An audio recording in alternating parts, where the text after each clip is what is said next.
సముద్రం ఎరుపెక్కడం ఎక్కడైనా చూసారా అంటే ఎవ్వరమైనా చూడలేదు. అయినా సముద్రం ఎరుపెక్కడం ఏంటి అంటాం. కాకపోతే జూనియర్ ఎన్టీఆర్ దేవర సినిమాలో విలన్స్ని నరకడం చూసాం కాబట్టి, కాకపోతే అది సినిమాలో అలా పెట్టారు.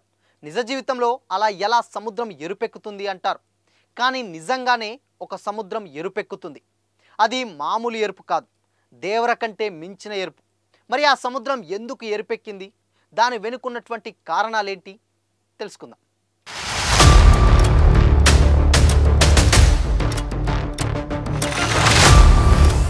Hi hello, welcome to Disha TV. మీరు ఎన్టీఆర్ యాక్ట్ చేసినటువంటి దేవర సినిమా చూశారు కదా.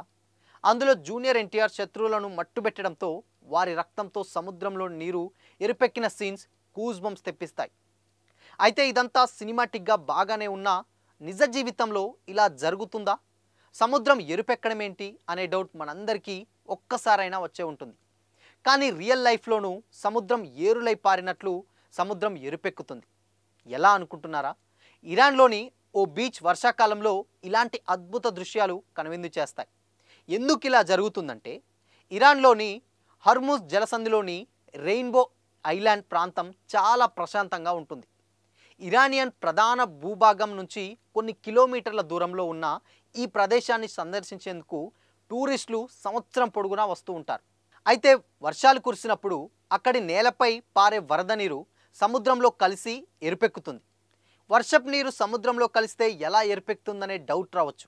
అదెలా అంటే, ఇరానియన్ టూరిజం బోర్డు వివరాల ప్రకారం అక్కడి నేలలో ఐరన్ ఆక్సైడ్ అధిక సాంద్రత కారణంగా ఎరుపు రంగు వస్తుందట. నేలలోని ఖనిజాలు సముద్రపు నీటితో మరింత కలిసిపోవడం వల్ల బీచ్లో ప్రత్యేకమైనటువంటి ఎర్రటి మెరుపునకు దారితీసి ఆ సముద్రం మొత్తం దేవరలోని సముద్రం మాదిరిగా ఎర్రటి సముద్రంగా మారుతుందట. వర్షాకాలం కాకుండా సాధారణ రోజుల్లో సముద్ర తీరం వెంబడి నడుస్తున్నప్పుడు లోహ సమ్మేళనాలతో ఇసుక మెరుస్తుంది. ముఖ్యంగా సూర్యాస్తమయం లేదా సూర్యోదయం సమయంలో ఈ లొకేషన్ టూరిస్టులకు మంత్రముగ్ధుల్ని చేస్తుందట. ఈ ఎరుపు రంగు జెలాక్ మట్టిని వివిధ పరిశ్రమల్లో కూడా ఉపయోగిస్తారు. దీనిని పారిశ్రామిక ప్రయోజనాల కోసం సౌందర్య సాధనాలు, రంగులు వేయడం, సిరామిక్స్, గాజు తయారీలోను కూడా వినియోగిస్తారు. అంతేకాదు, స్థానిక వంటకాలలో ఇప్పుడు మనం తినేటటువంటి ప్రధానంగా జామ్లు, సాస్లను తయారు చేయడానికి ఈ మట్టిని కూడా ఉపయోగిస్తారని తెలుస్తుంది. అయితే ఈ ఎర్రటి తినదగిన నేల దాదాపు 70 రంగురంగుల ఖనిజాలను కలిగి ఉంటుందని చెప్తున్నారు నిపుణులు.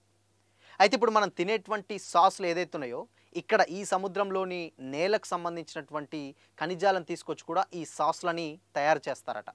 అండ్ ఇంకో విషయం ఏంటంటే, సముద్రంలోకి మరి అంత ఎరుపెక్కినప్పుడు దాంట్లో దిగిన వారికి చాలా ప్రమాదం కదా అని కూడా డౌట్ రావచ్చు. ఇప్పుడు ఆ ఉన్నటువంటి నేలని మనం వంటకాలలో ఉపయోగిస్తున్నప్పుడు దాంట్లో దిగి బేసిక్గా స్నానాలు అవి చేయడం, పెద్ద ఈత కొట్టడం వల్ల ఏదన్నా సైడ్ ఎఫెక్ట్స్ లాంటి ఏదైనా జరుగుతుందా అంటే 100% ఏమీ జరగదు.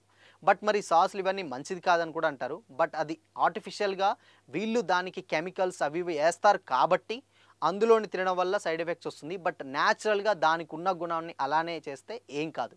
సో అలా ఎరుపెక్కినటువంటి సముద్రం దగ్గరికి చాలామంది టూరిస్టులు వెళ్తూ ఉంటారు, ఎంజాయ్ చేస్తూ ఉంటారు, వస్తూ ఉంటారు.